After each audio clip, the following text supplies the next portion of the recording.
ಎಂಟನೇ ಅವತಾರ ಏನು ಗೊತ್ತಾ? ಅಷ್ಟಮೋ ಮೇರುದೇವ್ಯಾಂಚ ನಾಭೇರ್ಜಾತ ಉರುಕ್ರಮ. ನೋಡಿ, ನಾನು ಮೊನ್ನೆ ಪ್ರಥಮ ದಿವಸ ಒಂದು ಮಾತು ಹೇಳಿದೆ.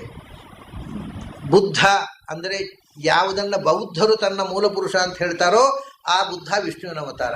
ಅಷ್ಟೇ ಅಲ್ಲ, ಜೈನರು 24 ತೀರ್ಥಂಕರಲ್ಲಿ ಯಾರನ್ನ ಆದಿ ತೀರ್ಥಂಕರ ಮೂಲ ಪುರುಷ ಅಂತ ಹೇಳ್ತಾರೋ ಆ ಋಷಭದೇವ ಭಗವಂತನ ಅವತಾರ ಅಂತ ಹೇಳ್ತದೆ ಭಾಗವತ.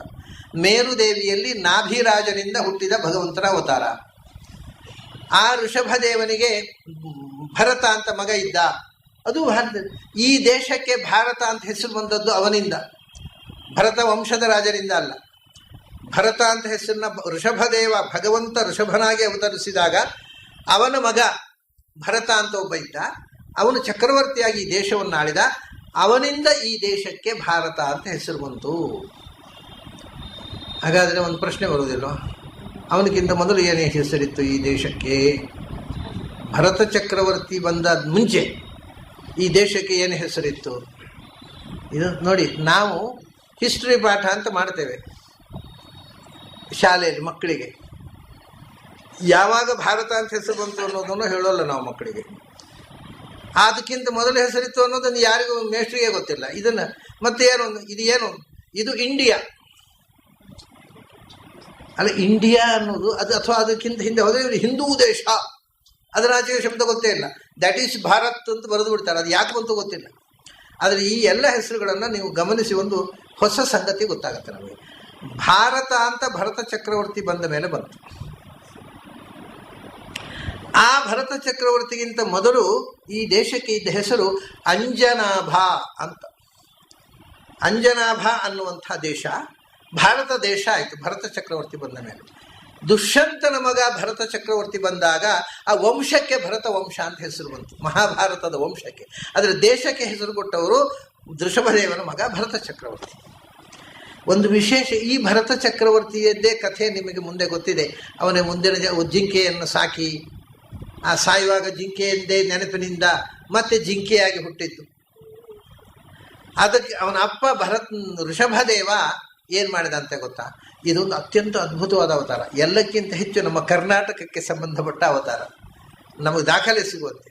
ಋಷಭದೇವ ಹಿಂದಿನ ಕಾಲದಲ್ಲಿ ವಯಸ್ಸಾದ ಕೂಡಲೇ, ಮಕ್ಕಳು ಪ್ರಾಯಕ್ಕೆ ಬಂದ ಕೂಡಲೇ ತಂದೆ ತಾಯಿ ಮಕ್ಕಳಿಗೆ ಅಧಿಕಾರ ಕೊಟ್ಟು, ವಿಶೇಷವಾಗಿ ಕ್ಷತ್ರಿಯರು ಸಿಂಹಾಸನ ಕುಡಿಸಿ ಪಟ್ಟಾಭಿಷೇಕ ಮಾಡಿ ತಾವು ಕಾಡಿಗೆ ಹೋಗ್ತಿದ್ರು. ವಾನಪ್ರಸ್ಥ. ಈ ವಾನಪ್ರಸ್ಥ ಈಗ ಶೋಭನ ಪ್ರಸ್ಥ ಮಾತ್ರ ಉಳಿದಿರೋದು, ವಾನಪ್ರಸ್ಥ ಉಳಿದಿಲ್ಲ. ಹಿಂದೆ ಅದೊಂದಿತ್ತು, ಬಹಳ ಜನಕ್ಕೆ ಶೋಭನ ಪ್ರಸ್ಥ ಮಾತ್ರ ಗೊತ್ತಿರೋದು.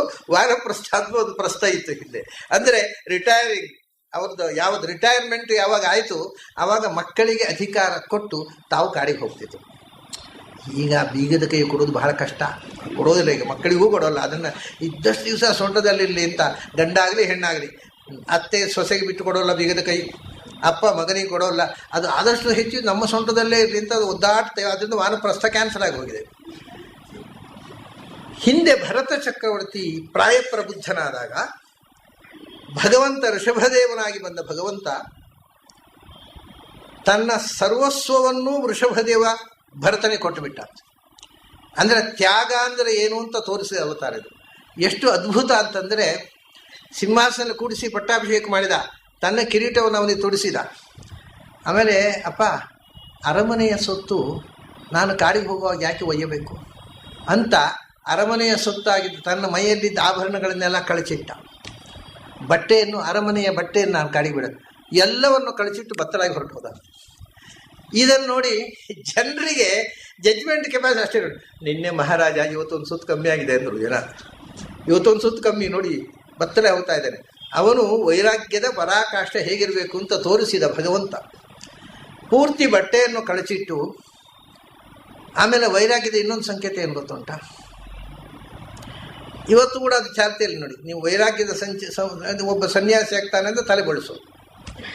ತಲೆ ಹೇರ್ ಸ್ಟೈಲ್ ಅನ್ನುವುದು ಆಕರ್ಷಣೆ, ಅದನ್ನು ಕಳಚಿಕೊಳ್ಳುವುದುಂಟಲ್ಲ, ಅದು ವೈರಾಗ್ಯ.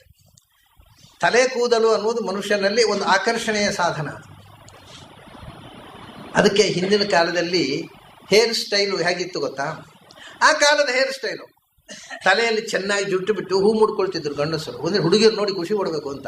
ಈಗ ಅವು ನೋಡಿದರೆ ಅವು ಜುಟ್ಟು ಉಂಟು ಅವನು ಬೇಡ ಅಂತಾರೆ, ಅದಕ್ಕೆ ಬಿಟ್ಟರು ಗಂಡಸರು ಜುಟ್ಟು. ವಿಷಯ ಏನು ಅಂದರೆ, ಒಂದು ಕಾಲದಲ್ಲಿ ಜುಟ್ಟು ಇರುವ ಗಂಡನ್ನ ಹುಡುಗರನ್ನ ಇಷ್ಟಪಡ್ತಿದ್ರು ಹುಡುಗಿಯರು, ಅದಕ್ಕೆ ಅದು ಹೇರ್ ಸ್ಟೈಲ್ ಆಯಿತು. ಆಮೇಲೆ ಕಾಲಕ್ರಮೇಣ ಜುಟ್ಟಿದ್ದ ಹುಡುಗನ ಅವ್ನು ಬೇಡ ಅಂತ ಹೇಳಿ ಶುರು ಮಾಡಿದ್ರು ಹುಡುಗಿಯರು. ಕಡೆ ಇವರು ಜುಟ್ಟು ಕತ್ತರಿಸಿದ್ರು ಹುಡುಗರು. ವಿಷಯ ಇಷ್ಟೇ, ಯಾವುದೂ ಕೂಡ ನೀವು ಜುಟ್ಟು ಇಡಬೇಕು ಅಂತ ಯಾವ ಧರ್ಮಶಾಸ್ತ್ರ ಕೋಟ್ ಮಾಡಿದ್ರು ಯಾರೂ ಇಡೋಲ್ಲ, ಅದು ಹುಡುಗಿಯರ ಕೈಯಲ್ಲಿದೆ. ಜುಟ್ಟಿದ್ದ ಹುಡುಗರನ್ನು ಮದುವೆ ಮಾಡ್ಕೋತೇನೆ ಅಂತ ಹುಡುಗಿಯರು ಶುರು ಮಾಡಿದ್ರೆ ನಾಳೆ ಎಲ್ಲ ಹುಡುಗರು ಜುಟ್ಟಿಡ್ತಾರೆ. ಅಂದರೆ ಇದನ್ನು ಧರ್ಮಶಾಸ್ತ್ರದಿಂದ ಆಗೋ ಕೆಲಸ ಅಲ್ಲ, ಇಟ್ಸ್ ಎ ಟೇಸ್ಟ್, ಕಾಲದ ಟೇಸ್ಟ್, ಅಭಿರುಚಿ. ಅದು ಅಷ್ಟು ವಿಷಯ ನಮ್ಮ ಪಂಡಿತರಿಗೆ ಗೊತ್ತಾಗೋಲ್ಲ. ಅವರಿಗೆ ಜುಟ್ಟು ಇಡಬೇಕು ಅಂದರೆ ಬ್ರಹ್ಮದೇವರು ಮೊದಲು ಜುಟ್ಟು ಇಟ್ಟಿದ್ರು, ಯಾವಾಗ ಯಾರು ನೋಡಿದ್ರೆ ಗೊತ್ತಿಲ್ಲ. ಅದನ್ನ ಬ್ರಹ್ಮ ಸೃಷ್ಟಿ ಆದಂದಿನಿಂದ ಜುಟ್ಟು ಇರಬೇಕು, ಜುಟ್ಟು ಇಲ್ಲದೆ ಇದ್ದವರು ಪತಿತರು, ಅದರಿಂದ ಜುಟ್ಟು ಇರಬೇಕು ಅಂತ. ಈಗ ಕಡೆಗೆ ಜುಟ್ಟು ಇಡಬೇಕು ಅನ್ನೋದು ಅದನ್ನು ಧರ್ಮಶಾಸ್ತ್ರಕಾರಿ ಅವಾಗ ಜುಟ್ಟಿ ಆಗಿರ್ತದ್ದು ಗೊತ್ತಾ. 4 ಥರದ ಸಂಪ್ರದಾಯ ಇತ್ತು. ಒಂದು, ಈ ಎದುರು ಭಾಗದಲ್ಲಿ ಇಷ್ಟು ಮಾತ್ರ ಕಟ್ಟು ಮಾಡ್ತಿದ್ರು, ಆಮೇಲೆ ಹಿಂಬದಿಯಿಂದ ಪೂರ್ತಿ ತಲೆ ಇರ್ತಿತ್ತು. ಆ ಜುಟ್ಟು ಯಜುರ್ವೇದಿಗಳು ಹಾಕ್ತಾ ಇದ್ರು. ಋಗ್ವೇದಿಗಳು ಗೋಪಾದ, ಇಲ್ಲಿ ಇಷ್ಟೇ ಇಟ್ಟರೆ ಅದು ಋಗ್ವೇದಿಗಳು, ಇದು ಇಷ್ಟು ಕಟ್ಟು ಮಾಡಿದರೆ ಯಜುರ್ವೇದಿಗಳು, ಪೂರ್ತಿ ತಲೆ ಬಿಟ್ಟರೆ ಸಾಮವೇದಿಗಳು, ಪೂರ್ತಿ ತಲೆ ಬೋಳಿಸಿದರೆ ಅಥರ್ವವೇದಿಗಳು. ಇದು ಈ ಹೇರ್ ಸ್ಟೈಲು ಅವನನ್ನು ನೋಡಿದ ತಕ್ಷಣ ಯಾವ ವೇದ ಓದಿದವ ಅಂತ ಗೊತ್ತಾಗಬೇಕು. ಈಗ ವೇದ ಇಲ್ಲ, ಜುಟ್ಟು ಮಾತ್ರ ಉಂಟು. ಅದು ನರಕಾದ್ಯ ಅನರ್ಥ ಆಗುತ್ತೆ ಜುಟ್ಟು ತೆಗೆದ. ವೇದ ಬಿಟ್ಟದ್ರಿಂದ ಏನೂ ಅನರ್ಥ ಆಗಲಿಲ್ಲ ಇವರಿಗೆ, ಜುಟ್ಟು ತೆಗೆದದ್ರಿಂದ ಅನರ್ಥ ಆಯಿತು. ಅಂದರೆ ಎಷ್ಟು ಪೆದ್ದುತನ ನಮ್ಮ, ಅಂದರೆ ಒಂದು ಎಕ್ಸಿಬಿಷನಿಸಮ್. ಧರ್ಮ ಅನ್ನೋದು ಒಂದು ಪ್ರದರ್ಶನದ ವಸ್ತುವಾಗಿದೆ. ಆ ಭಯದಿಂದ ಕಡೆಗೆ ನಾವು ಯಾರಿಗೂ ತೋರಿದ ಹಾಗೆ ಒಂದು ಸಣ್ಣ ಜುಟ್ಟು ಅದು ಇಟ್ಟು ಬಿಡ್ತೇವೆ. ಇಡಬೇಕಾದ್ರೆ ಪಾಪ ಏನು ಗ್ರಹಚಾರ, ನರಕಾದ್ಯ ಅನರ್ಥ ಆಗಿಬಿಟ್ರೆ ಕಡೆಗೆ ಜುಟ್ಟು ಹಿಡಿದಿದ್ರೆ ಕಡೆ ಒಂದು ಸಣ್ಣ ಜುಟ್ಟಿಗೆ ವಿಧಿಯೇ ಇಲ್ಲ. ಯಾಕಂದ್ರೆ ಗೋಪಾದಕ್ಕಿಂತ ಸಣ್ಣ ಜುಟ್ಟಿಗೆ ವಿಧಿಯೇ ಇಲ್ಲ. ಒಂದು ಸಣ್ಣ ಜುಟ್ಟು ಅದು ಇಟ್ಬಿಡಿ, ಯಾಕಂದ್ರೆ ಜುಟ್ಟಿಗೆ ಉಂಟು ಅಂತ ಆಗಲಿ, ದೇವರಿಗೆ ಗೊತ್ತಾಗುತ್ತಾರೆ, ಯಾರಿಗೆ ಗೊತ್ತಾಗದಿದ್ರು ಓ ಇವನಿಗೆ ಜುಟ್ಟಿದೆ ಸ್ವರ್ಗ ಕೊಡೋಣ ಅಂತ. ಈ ಭ್ರಮೆ, ಇದೆಲ್ಲ ಭ್ರಮೆಗಳು. ಆದರೆ ಹಿಂದಿನ ಕಾಲದಲ್ಲಿ ಅವನು ನೋಡಿದ ತಕ್ಷಣ, ಈಗ ಸರ್ಕಾರಿ ಅಧಿಕಾರಿಗಳಿಗೆ ಕಾಸ್ಟ್ಯೂಮ್ ಇದೆ, ಅವರಿಗೆ ಅಂಗಿಯಲ್ಲಿ ಸ್ಟ್ರಿಪ್ ಇದೆ, 1 strip 2 strip 3 strip 1 star 2 star. ಅದನ್ನು ನೋಡಿದ ತಕ್ಷಣ ಅವ್ರು ಯಾವ ಕೇಡರ್ನ ಅಧಿಕಾರಿಗಳು ಅಂತ ಗೊತ್ತಾಗುತ್ತೆ. ಹಿಂದೆ ಹಾಗೆ ಇವರು ಯಾವ ಕೇಡರ್ನ ವೈದಿಕರು ಅಂತ ಗೊತ್ತಾಗ್ತಿತ್ತು. ಸಾಥರ್ವ ವೇದಿಗಳು ಅವ್ರು ಜುಟ್ಟು ಇಡ್ಲಿಕ್ಕಿಲ್ಲ, ಪೂರ್ತಿ ಬೋಳಿಸಿಬಿಡ್ಬೇಕು. ಅದೊಂದು ಜುಟ್ಟು ಕಂಪಲ್ಸರಿ ಆದರೆ ಅಥರ್ವೇದಿಗಳ ಗತಿ ಏನು? ಸಾಮವೇದಿಗಳು ಪೂರ್ತಿ ತಲೆ ಇಡ್ತಿದ್ರು, ಅಥರ್ವೇದಿಗಳು ಪೂರ್ತಿ ತಲೆ ಬೋಳಿಸ್ತಿದ್ರು. ಅವರ ವೇದದ ಅಧ್ಯಯನಕ್ಕೆ ಟೆಸ್ಟ್ ಏನು ಗೊತ್ತಾ ಸಾಮವೇದಿಗಳಿಗೆ? ತಾಮ್ರದ ಹರಿವಾಣದಲ್ಲಿ ನಿಗಿ ಕೆಂಡ ಹಾಕಿ ಇವನು ಪೂರ್ತಿ ತಲೆ ಬೋಳ್ ಸೇವೆ ಮಾಡ್ಕೊಂಡು ಬರಬೇಕು. ಆ ತಾಮ್ರದ ಹರಿವಾಣ ಅಂದರೆ ವಿಪರೀತ ಬಿಸಿ ಇರೋದು. ಅದು ಎಲ್ಲಕ್ಕಿಂತ ಬೇಗ ಮೆಟಲ್ನಲ್ಲಿ ನೀವು ಕಂಚೆ ಆದರೆ ಅಷ್ಟು ಬೇಗ ಬಿಸಿ. ತಾಮ್ರದ ಹರಿವಾಣದಲ್ಲಿ ನಿಗಿ ಕೆಂಡ ಹಾಕಿ ಅದನ್ನು ಬೋಳಿಸಿದ ತಲೆ ಮೇಲೆ ಇಟ್ಕೋಬೇಕು ಶಿಷ್ಯ. ಇದಕ್ಕೆ ಅಗ್ನಿ ಪರೀಕ್ಷೆ ಅಂತ, ಅಗ್ನಿ ದಿವ್ಯ. ಅದೇ ಶಿರೋವ್ರತಂ ವಿಧಿವದ್ಯೈಸ್ತು ಚೀರ್ಣಂ ಅಂತ ಉಪನಿಷತ್ನಲ್ಲಿ ಬರ್ತದೆ. ಇದಕ್ಕೆ ಶಿರೋವ್ರತ ಅಂತ ಹೆಸರು. ಶಿರೋವ್ರತ ಅಂದರೆ ಜುಟ್ಟು ಇಡುವುದಲ್ಲ, ಜುಟ್ಟು ಬೋಳಿಸುವುದು. ಜುಟ್ಟು ಬೋಳಿಸಿ ಆ ತಲೆಯ ಮೇಲೆ ಆ ತಾಮ್ರದ ಪಾತ್ರೆ ಗುರು ಕೆಳಗಿಡು ಅಂತ ಹೇಳುವಷ್ಟು ಹೊತ್ತುಕೋಬೇಕು. ಅವನು ಎಲ್ಲಿಯಾದರೂ ನೋವಾಯಿತು ಅಂತ ತಲೆ ಆಡಿಸಿ ಕೆಳಗೆ ಬಿಟ್ಟರೆ ನಿನಗೆ ವೇದ ಪಾಠ ಇಲ್ಲ, ಹೋಗು. ವೇದ ಪಾಠಕ್ಕೆ ಅಡ್ಮಿಷನ್ನಿಗೆ ಟೆಸ್ಟ್ ಇದು, ಶಿರೋವ್ರತ ಅಂತ. ಇದು ಅಥರ್ವ ವೇದಿಗಳಲ್ಲಿ. ಅವನು ಅದನ್ನು ತಲೆಯಲ್ಲಿ ತಲೆ ಸುಟ್ಟು ಹೋದರೆ ಹೋಗಲಿ, ಅದು ಗುರುಗಳಿಗೆ ಗೊತ್ತಿಲ್ವಾ, ಸಾಯಿಸ್ತಾರ ಶಿಷ್ಯನನ್ನು ಅಂತ. ನೀವು ಧೈರ್ಯವಾಗಿ ನಿಂತು ಬಿಟ್ರೆ ಕೂಡಲೇ ಕೆಳಗೆ ಇಡಿ ಅಂತ ಹೇಳ್ತಾರೆ. ಇಲ್ಲ ನೀವು ಚೂರು ಹೆದರಿ ತಲೆ ಆಡಿಸಿಬಿಟ್ರೆ ಪಾಠ ಇಲ್ಲ. ಅಂದರೆ ಆ ಮನೋದಾರ್ಢ್ಯ, ತಲೆ ಸುಟ್ಟು ಹೋದರೆ ಹೋಗಲಿ, ಗುರು ಹೇಳಿದಷ್ಟು ಹೊತ್ತು ಹಿಡ್ಕೋತೇನೆ ಅನ್ನುವ ಆ ದಾರ್ಢ್ಯ ಉಂಟು ಮನಸ್ಸಿನಲ್ಲಿ, ಹಾಗಾದರೆ ಪಾಠ. ಇದು ಹಿಂದಿನವರು ಗುರುಗಳ ಮೇಲೆ ಇಟ್ಟಂಥ ಒಂದು ಅಚಲ ನಿಷ್ಠೆ, ಶಿಷ್ಯರನ್ನು ಗುರುಗಳು ಪರೀಕ್ಷಿಸುತ್ತಿದ್ದ ರೀತಿ. ಆ ರೀತಿ ಶಿರೋವ್ರತ. ಅದರಿಂದ ಹಿಂದೆ ಹೆಣ್ಣುಮಕ್ಕಳು ಗಂಡಸರು ಅದರ ಮೇಲೆ ಹೂ ಮುಡ್ಕೊಳ್ತಿದ್ರು. ಕಿವಿಗೆ ಇಯರ್ ರಿಂಗು ಗಂಡಸರು, ಇಯರ್ ರಿಂಗು ಬೆಂಡೋಲೆಗೆ ಹೆಣ್ಮಕ್ಕಳು ಇಯರ್ ರಿಂಗು. ಈಗ ಯಾರಾದ್ರು ಹಾಳಿ ಬರ್ತ ಹೇಳಿ, ಅಯ್ಯೋ ಹಿಂದಿನ ಕಾಲದಲ್ಲೆಲ್ಲ ಬೆಂಡೋಲೆ ಇಟ್ಕೊಳ್ತಿದ್ದೇವಪ್ಪ, ಈಗಿನ ಹುಡುಗಿಯರೆಲ್ಲ ಇಯರ್ ರಿಂಗ್ ಹಾಕೋತಾವೆ, ಕಾಲ ಕೆಟ್ಟು ಹೋಯ್ತು. ಕಾಲ ಕೆಟ್ಟು ಹೋದ್ದು ಇವ್ರು ಹುಟ್ಟುವುದಕ್ಕಿಂತ ಶತಮಾನಗಳ ಮುಂಚೆ ಹಿಂದೆ ಇಯರ್ ರಿಂಗೆ ಹಾಕ್ಕೊಳ್ತಿದ್ದು. ಭಗವಂತನಿಗೆ ಕರ್ಣ ಕುಂಡಲ ಅಂದರೆ ರಿಂಗು. ಕಿವಿಗೆ ಹಾಕೊಳ್ಳಿಕ್ಕೆ ಇಯರ್ ರಿಂಗು ಪ್ರಾಚೀನ ಕಾಲದ ವೈದಿಕ ಕಾಲದ ಆಭರಣ. ಗಂಡಸರು ಇಯರ್ ರಿಂಗ್ ಹಾಕೊಳ್ತಿದ್ರು, ಹೆಂಗಸರು ಹಾಕೊಳ್ತಿದ್ರು. ಗಂಡಸರು ಹೂ ಮುಡ್ಕೊಳ್ತಿದ್ರು, ಹೆಂಗಸರು ಮುಡ್ಕೊಳ್ತಿದ್ರು. ಗಂಡಸರು ಭಾಳ ಆಶ್ಚರ್ಯ ಅಂದರೆ ಭಾಳ ಜನಕ್ಕೆ ಗಂಡಸರು ಕೈಗೆ ಬಳೆ ಹಾಕೋತಿದ್ರು, ಹೆಂಗಸರು ಬಳೆ ಹಾಕೋತಿದ್ರು. ಈಗ ಆಮೇಲೆ ಏನು ನಾವೇನು ಕೈಗೆ ಬಳೆ ಹಾಕ್ಕೊಂಡಿದ್ದೇವ ಅಂತ ಗಂಡಸರು ಮಾತಾಡಲಿ ಶುರು ಮಾಡಿದ್ರು. ಅದೇನೋ ದೊಡ್ಡ ಇನ್ಸರ್ಟ್ ಅನ್ನೋ ಹಾಗೆ ಗಂಡಸರು ಬಳೆ ಹಾಕ್ಕೊಳ್ತಿದ್ರು. ಕಾಲಿಗೆ ಕಡಗ, ಸೊಂಟಕ್ಕೆ ಡಬ್ಬು, ಕುತ್ತಿಗೆಗೆ ಹಾರ, ಕೈಗೆ ಬಳೆ ಎಲ್ಲವೂ ಕಾಮನ್ ಆಗಿತ್ತು. ಇದು ವೇದ ಕಾಲದಲ್ಲಿ ಇಷ್ಟೂ ಕಾಮನ್ ವೇಷ. ಅದು ಅಲ್ಲದೆ ಬೇರೆ ಬೇರೆ ಮತ್ತೆ ಬಂತಲ್ಲ, ಕಿವಿ ತೂತು ಮಾಡಿ ಇಲ್ಲಿಂದ ಇಲ್ಲಿ ತನಕ, ಮೂಗು ತೂತು ಮಾಡಿ ಇಲ್ಲಿ, ಆಮೇಲೆ ಕಾಲಿಗೆ, ಕಾಲು ಬೆರಳುಗಳಿಗೆ ಎಲ್ಲ ಬಂತಲ್ಲ, ಅದೆಲ್ಲ ಮತ್ತೆ ಬಂದದ್ದು ಇಸ್ಲಾಂ ಧರ್ಮದ ಪ್ರಭಾವದಿಂದ ಬಂದದ್ದು, ನಮ್ಮ ದೇಶದ ಆಭರಣಗಳಲ್ಲ. ಇದೆಲ್ಲವೂ ಗಂಡಸರು, ಇಲ್ಲಿ ತೋಳ್ಬಂದಿ ವಂಕಿ ಅಂತ ಹೇಳ್ತೇವಲ್ಲ, ಗಂಡಸರು ಹಾಕೊಳ್ತಿದ್ರು ಎಲ್ಲ. ಆಮೇಲೆ ಈ ಬಂಗಾರ ಮನೆಗೆ ತರುವವರೇ ಗಂಡಸರಲ್ವ, ಅದು ಬೆಲೆ ದುಬಾರಿ ಆದಮೇಲೆ ಗಂಡಸರು ಬಿಟ್ಟರೆ ಹೆಂಗಸರು ಮಾತ್ರ ಹಾಕೊಂಡು ಹೊಡೆದಷ್ಟೇ. ಗಂಡಸರಿಗೆ ಪ್ರಾಬ್ಲಮ್ ಆಯ್ತು, ಈಗ ಹೆಂಗಸರಿಗೆ ತಂದು ಕೊಡೋದೇ ಕಷ್ಟ, ಇನ್ನು ನಾವು ಹಾಕೊಂಡ್ರೆ ದುಡ್ಡಲ್ಲಿ ಬರಬೇಕು. ಅದು ವಿಪರೀತ ದುಬಾರಿ ಆಗಿ ಹೋಯಿತು ಬಂಗಾರ. ಮತ್ತು ನೀವು ಬಂಗಾರ ಗಣಿ ಇರುವಲ್ಲಿ ಹೋಗಿ ನೋಡಿದರೆ ಅಲ್ಲಿ ಒಂದು ಪರ್ವತದಷ್ಟು ಮಣ್ಣು ಅಗದರೆ ಅದೊಂದು ಇಷ್ಟು ಬಂಗಾರ ಸಿಗುತ್ತೆ. ಇಷ್ಟು ಕಷ್ಟ ಉಂಟಾ? ಬೇಡಪ್ಪ, ನಮ್ಮ ಶತ್ರುಗಳಿಗೂ ಬಂಗಾರ ಬೇಡ ಅಂತ ಗಂಡಸರು ಬಿಟ್ಟರು. ಅದು ಹೆಂಗಸರು ಆ ಗಣಿ ಹೋಗಿ ನೋಡಲೇ ಇಲ್ಲ. ಅವ್ರು ಇವತ್ತಿಗೂ ಅದ್ರ ಮೋಹ ಉಳಿದೋಯ್ತು ಅಷ್ಟೇ. ಇಲ್ಲ ಅಂದರೆ ಯಾರು ಅದನ್ನು ನೋಡಿದರೆ ನಮ್ಮ ಶತ್ರುಗಳಿಗೂ ಬಂಗಾರ ಬೇಡ ಅಂತ ಹೇಳ್ತಿದ್ರು. ಅಷ್ಟು ಭಯಾನಕ. ಇಡೀ ಒಂದು ಬೆಟ್ಟ ನಿರ್ಮಾಣ ಆಗುತ್ತೆ ಇಷ್ಟು ಬಂಗಾರ. ಸರಿ, ಈ ರೀತಿ ಒಂದು ಪರಂಪರೆ. ಋಷಭದೇವ ಅದಕ್ಕೋಸ್ಕರ ಏನು ಮಾಡಿದ? ತಲೆ ಬಿಡುವುದು ಅಲಂಕಾರಕ್ಕೋಸ್ಕರ. ವೈರಾಗ್ಯ ಅಂದರೆ ತಲೆಯನ್ನು ಬೋಳಿಸಿಕೊಳ್ಳುವುದು. ಸನ್ಯಾಸಿಗಳು ಇಬ್ಬರು ತಲೆ ಬೋಳಿಸಿಕೊಳ್ತಿದ್ರು, ನಿಮ್ಗೆ ಗೊತ್ತಿದೆ. ಇವತ್ತು ಕ್ರೈಸ್ತರಲ್ಲಿ ಚರ್ಚಿನಲ್ಲಿ ಅವರ ಮದರ್ಸ್ ಅಂತ ಇರ್ತಾರೆ, ಅವರು ತಲೆ ಬೋಳಿಸಿರ್ತಾರೆ, ಬಟ್ ನಮಗೆ ಕಾಣಬಾರದು ಅಂತ ಮುಚ್ಚಿಕೊಡ್ತಾರೆ ಅವರಷ್ಟೇ. ನೀವು ಚೂರು ಗೊತ್ತಾಗಲ್ಲ ಅವ್ರ ತಲೆ ಉಂಟೋ ಇರೋದು. ತಲೆಯನ್ನು ಕಂಪಲ್ಸರಿಯಾಗಿ ಕ್ರೈಸ್ತರಲ್ಲಿ ಅವರ ಚರ್ಚಿನ ಮದರ್ಸ್ ಅಂದರೆ ಸನ್ಯಾಸಿನಿಯರು, ಅವರು ಸನ್ಯಾಸಿಗಳಿಗೆ ಫಾದರ್ಸ್ ಅಂತಾರೆ. ಚರ್ಚಿನ ಸನ್ಯಾಸಿನಿ ಅವರು ಫಾದರ್ಸ್ ಮದರ್ಸ್ ಥರ ಬಿಹೇವ್ ಮಾಡಿದರೆ ಬಹಳ ಕಷ್ಟ ಅಷ್ಟೇ. ಅದು ಅಷ್ಟು ಎಚ್ಚರ ಅವರಿಗಿಲ್ಲ, ಹೆಸರು ಇಟ್ಟುಬಿಟ್ಟಿದ್ದಾರೆ. ಫಾದರ್ಸು ತಲೆ ಬೋಳಿಸ್ಕೊಳ್ತಾರೆ, ಮದರ್ಸು ತಲೆ ಬೋಳಿಸ್ಕೊಳ್ತಾರೆ. ಒಬ್ಬ ನನ್ನ ವಿದ್ಯಾರ್ಥಿ, ಆತ ಮೂಲತಃ ಡಚ್ ಅವನು, ಈಗ ಜರ್ಮನಿಯಲ್ಲಿದ್ದಾನೆ. ಅವನು ಒಂದು ಸರ್ತಿ ಹೇಳ್ತಿದ್ದಾನೆ ನಂತರ, ನೋಡಿ ನಿಮ್ಮ ಸಂಪ್ರದಾಯವನ್ನೇ ನಾವು ಕದ್ದು ಅನುಷ್ಠಾನ ಮಾಡ್ತೇವೆ. ನಿಮ್ಮ ಸಂಪ್ರದಾಯ ಏನು ಅಂದರೆ ಹೆಣ್ಮಕ್ಕಳು ಸನ್ಯಾಸಿನಿಯರಾದಾಗ ತಲೆ ಬೋಳಿಸಿಕೊಂಡು ಕೆಂಪು ಬಟ್ಟೆ ಉಡ್ತಿದ್ರು. ತಲೆ ಬೋಳಿಸುವುದನ್ನು ನಾವು ಕಾಪಿ ಮಾಡಿದೆವು. ನಾವು ಕಾಪಿ ಮಾಡಿದರೆ ಅವರನ್ನು ತಾಯಿ ಅಂತ ಬಹಳ ಗೌರವದಿಂದ ನೋಡ್ತೇವೆ. ನೀವು ಶುಭ ಕಾರ್ಯಕ್ಕೆ ಎದುರು ಬರಬಾರ್ದು, ಅಮಂಗಳ ಅಂತ ಅವ್ರನ್ನ ಸಸಾರ ಮಾಡಿದಿರಿ. ನಾವು ಅದನ್ನು ಗೌರವದಿಂದ ಕಾಪಿ ಮಾಡಿದೆವು, ನೀವು ಅವಮಾನ ಮಾಡಿದಿರಿ ಹೆಣ್ಮಕ್ಕಳಿಗೆ ಅಂತ. That is correct. ಒಬ್ಬ ಹೆಣ್ಣು ತಲೆ ಬೋಳಿಸಿಕೊಂಡು ರಕ್ತವಸ್ತ್ರ ಧಾರಣಿ ಆದರೆ ಸನ್ಯಾಸಿ ಅಂತ ಅರ್ಥ. ಸನ್ಯಾಸಿಗಳ ವೇಷ ಅದು. ಒಬ್ಬ ಸನ್ಯಾಸಿಗೆ ನೀವು ಎಷ್ಟು ಗೌರವ ಕೊಡ್ತೀರೋ ಅಷ್ಟೇ ಗೌರವ ಸನ್ಯಾಸಿನಿಯರಿಗೆ ಕೊಡಬೇಕು. ಆದರೆ ಒಬ್ಬ ಹೆಣ್ಮಗಳು ತಲೆ ಬೋಳಿಸಿಕೊಂಡ್ರೆ ಸಸಾರ, ಎದುರು ಬರಬಾರ್ದು, ಅಮಂಗಳ. ಈ ಸನ್ಯಾಸಿಗಳು ಮಂಗಳ ಅಂತ, ಅದು ಹೇಗೆ ಆಗೋದು? ಹಾಗಾದರೆ ಸನ್ಯಾಸಿಗಳು ಎದುರು ಬರಬಾರದು. ಹೆಣ್ಣು ಅಮಂಗಳ ಆದರೆ ಅದಕ್ಕಿಂತ ದೊಡ್ಡ ಅಮಂಗಳ ಈ ಸನ್ಯಾಸಿಗಳು. ಇದೆಲ್ಲ ಕಾಮನ್ ಸೆನ್ಸ್ ಇದ್ರೆ ಅರ್ಥ ಆಗುತ್ತೆ.